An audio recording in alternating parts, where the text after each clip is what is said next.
This week, we're going to be talking about the piano keyboard.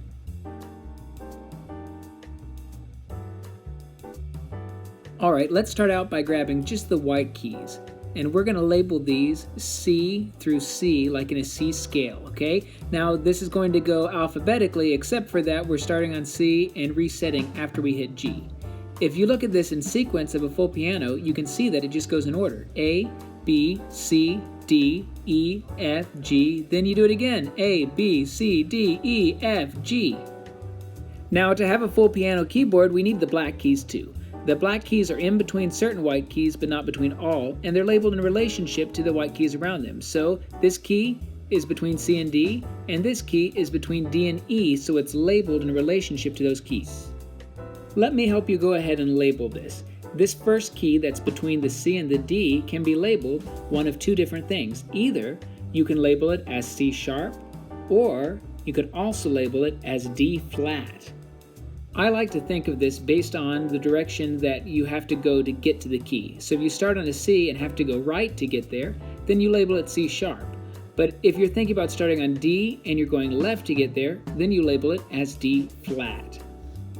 So if you're starting on D and you go right to get to the key, then you would label that key D sharp. But if you're going to start on E and you're going to go left to get to the key, then you would label it as E flat.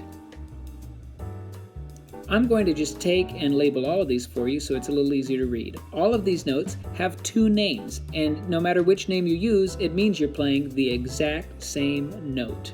So let's take a look at the piano keyboard without any note names on it at all.